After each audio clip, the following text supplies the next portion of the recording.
Hello friends, welcome my channel Sri cooking சமையலிசி. ரொம்ப நாள் கழிச்சு உங்களை மீட் பண்ணுறது ரொம்ப சந்தோஷமாக இருக்குது.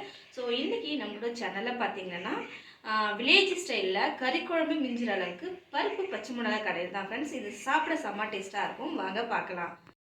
நல்ல சுட சுட சாதத்தோட நம்மளோட பச்சை மிளகாய் கடையில் ஊற்றி சாப்பிட்டா செம்மையாக இருக்கும். வாங்க பார்க்கலாம். எனக்கு இது மாதிரி குழி பண்ணி அதை சென்டரில் ஊற்றி சாப்பிடும்போது ரொம்ப பிடிக்கும். ஸோ ரொம்ப டேஸ்டியான இந்த பச்சை மிளகாய் சாப்பிட்டு பார்க்கலாம் இந்த கடையில் எப்படி இருக்குன்ட்டு. சுட சுட இருக்குது.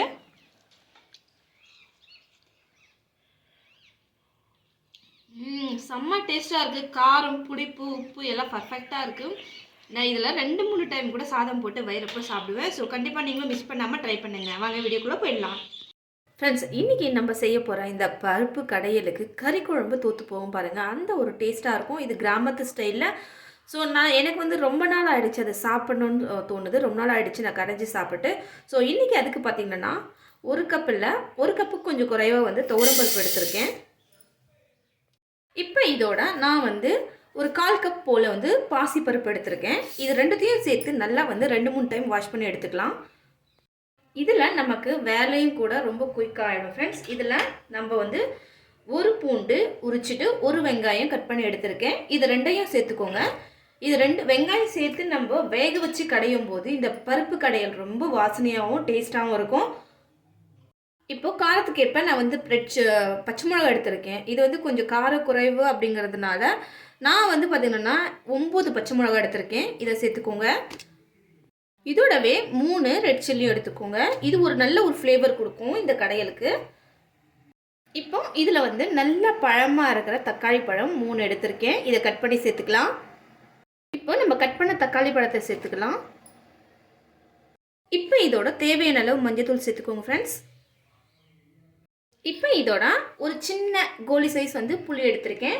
நீங்கள் புளிப்பு அதிகமாக சேர்த்து செஞ்சாலுமே இது ரொம்ப சூப்பராக இருக்கும். ஸோ இன்றைக்கி நீங்கள் இந்த மாதிரி ட்ரை பண்ணி பாருங்கள். இப்போ இது எல்லாத்தையும் சேர்த்துட்டு இதுக்கு நம்ம பருப்புக்கு தேவையான சால்ட்டும் இதோடவே சேர்த்து வேக வைக்கும்போது, ஸோ நம்ம கடைசியாக தாளிக்கும் போது மறந்துடுவோம். ஸோ நம்ம எல்லாம் ஒரே டைமில் போடுறதுனால இப்போவே உப்பும் சேர்த்து வேக வச்சுக்கலாம். இப்போ இதோட தேவையான அளவு உப்பு சேர்த்துக்கலாம். இப்போ இதோட தேவையான அளவு தண்ணி சேர்த்துக்கோங்க. பருப்புக்கு கொஞ்சம் முங்கினா போதும். இப்போது கேஸ் பற்ற வச்சு கேஸ் மேலே வச்சுட்டு நம்ம குக்கர் மூடியை போட்டுடலாம். குக்கர் மூடி போட்டு இது 3 விசில் விட்டு எடுத்துக்கலாம். இப்போ நம்ம விசிலெல்லாம் ஸ்ட்ரீம் ரிலீவ் பண்ணோடனே நம்ம குக்கர் மூடியை ஓப்பன் பண்ணிக்கலாம். பாருங்கள், பருப்பில் நல்லா கொலைய வெந்து வந்திருக்கு. நம்ம இப்போ இது ஒரு மத்தோ இல்லை மேஷர் இது ரெண்டுத்தையும் வச்சுமே நம்ம சீக்கிரமாக இதை குழச்சிக்கலாம்.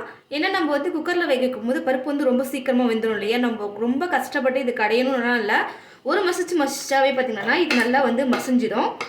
ஸோ எல்லாத்தையும் நல்லா மசிச்சுக்கோங்க. இப்போ நல்லா மேஷர் வச்சு நல்லா இது மசிச்சிட்ட அப்புறம் இப்போ இதில் நம்ம தேவையான அளவு தண்ணி ஊற்றிக்கலாம். நமக்கு இதில் எவ்வளோ திக்னஸ் வேணுமோ அந்த அளவுக்கு ஊற்றிக்கோங்க.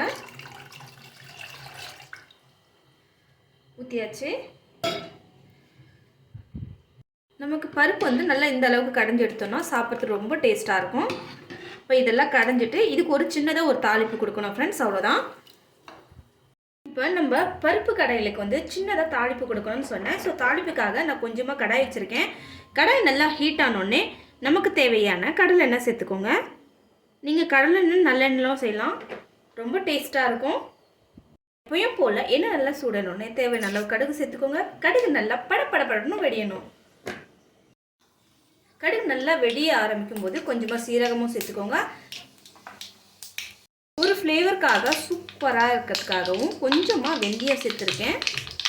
அடுத்து 1/2 ஸ்பூன் பெருங்காயத்தூள் சேர்த்துக்கோங்க. அதுக்கடுத்து 2 ரெட் சில்லி, ஒரு வெங்காயம் நீளமாக கட் பண்ணி சேர்த்துருக்கேன். வெங்காயம் சேர்த்தோடனே கொஞ்சமாக கொத்தமல்லியும் கருவேப்பிலை சேர்த்துக்கோங்க. இன்றைக்கி நான் கொத்தமல்லி மட்டும் தான் சேர்த்துருக்கேன். இப்போ இதை நல்லா வதக்கிக்கோங்க. இப்போது நல்லா இந்த அளவுக்கு நல்லா வதக்கி எடுத்துக்கோங்க. கோல்டன் கலர்லாம் மாறினோடனே இப்போ நம்ம பருப்பு கடைஞ்சோம் இல்லைங்களா, அதை எடுத்து அடுப்பு மேலே வச்சுட்டு நம்ம வதக்குனதை அது உள்ளே சேர்த்துக்கோங்க ஃப்ரெண்ட்ஸ். சேர்த்துட்டு இதில் சொயின்னு நம்மளுக்கு அந்த சவுண்டு வரும் இல்லையா, அது கேட்கவும் பார்க்கவும் ரொம்ப சூப்பராக இருக்கும். அதனால் இதில் கொஞ்சமாக நான் வந்து பருப்பு நல்லா தாளித்து எடுத்து ஊற்றிக்கிறேன். இப்போது எல்லாத்தையும் தாளித்த உடனே நம்ம உப்பு காரெல்லாம் செக் பண்ணிவிட்டு லைட்டாக இது சூடு ஏறினா சரி, அவ்வளோதான். நம்மளோட டேஸ்டியான பருப்பு கடையல் ரெடி ஆகிடுச்சு.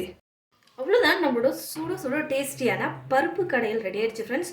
இது வந்து ரொம்ப சூப்பராக இருக்கும். இட்லி, தோசை, சாதம், நம்ம களிக்கு கூட நம்ம யூஸ் பண்ணிக்கலாம். ரொம்ப சூப்பராக இருக்கும் ஃப்ரெண்ட்ஸ். ஸோ கண்டிப்பாக நீங்களும் இது மாதிரி ட்ரை பண்ணுங்கள். ட்ரை பண்ணி எப்படி இருக்குன்னு உங்கள் ஃபீட்பேக்கை என்னோட ஷேர் பண்ணிக்கோங்க. நெக்ஸ்ட் ஒரு இன்ட்ரெஸ்டிங்கான வீடியோட உங்களை வந்து மீட் பண்ணுறேன். டேக் கேர், பாய், தேங்க்யூ.